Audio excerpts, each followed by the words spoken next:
முக்கிய செய்திகளை பார்த்து வருகிறோம். பல்லாவரம் திமுக எம்எல்ஏ மகன் மருமகளால் துன்புறுத்ததாக கூறப்படும் பணிப்பெண்ணை சென்னை ராயப்பேட்டை அரசு பொது மருத்துவமனைக்கு மருத்துவ பரிசோதனைக்காக அழைத்துச் சென்றிருக்கிறார்கள். அது தொடர்பான செய்திகளை நாம் பார்த்து வருகிறோம். விவரங்களை தர இணைகிறார் எமது செய்தியாளர் கதிரவன். அவரிடம் பேசலாம். வணக்கம் கதிரவன், விவரங்களை பதிவு செய்யலாம்.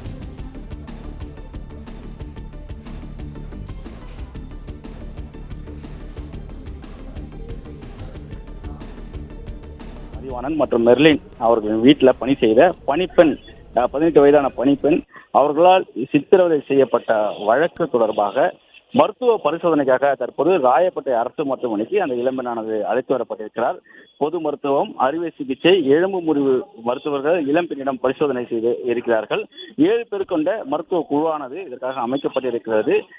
இதனைத் தொடர்ந்து உதவி ஆணையர் பரத் அவர்கள் முன்னிலையில் அந்த பெண் வாக்குமூலம் மீண்டும் ஒரு வாக்குமூலத்தை அளிக்க இருப்பதாகவும் காவல்துறை வட்டாரங்கள் தெரிவித்திருக்கின்றன.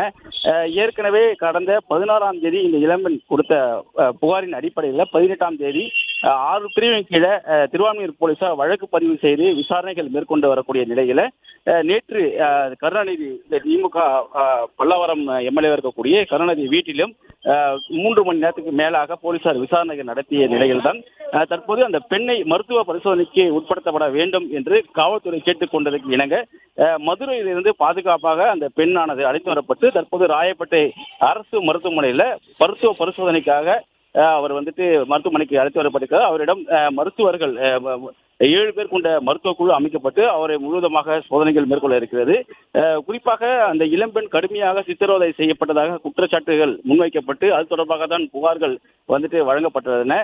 அவரது கால் மற்றும் கைகளிலும் காயங்கள் இருக்கக்கூடிய நிலையில அவர் உடலை முழுவதுமாக சோதனை செய்து அவர் எவ்வாறு துன்புறுத்தப்பட்டிருக்கிறார் என்ற விவரங்களை அறிவதற்காக தான் இந்த மருத்துவ பரிசோதனையானது செய்யப்பட இருப்பதாகவும் காவல்துறை சார்பாக தெரிவிக்கப்பட்டிருக்கிறது. உடல் ரீதியாக ஏற்பட்ட காயத்தை போலீசார் பதிவு செய்வதற்காக இந்த மருத்துவ சான்றிதழ் பெறுவதற்காகவும் அழைத்து வரப்பட்டிருப்பதாகவும் இது முடிவுற்ற பின்பாக உதவியான சிறுமியிடம் விசாரணை மேற்கொள்ள இருப்பதாகவும் காவல்துறை சார்பாக தெரிவிக்கப்படுகிறது. தற்போது சிறுமியிடம் மருத்துவ குழுவானது அவர்கள் முழுமையாக பரிசோதனை செய்யும் பணிகளில் ஈடுபட்டிருக்கிறார்கள்.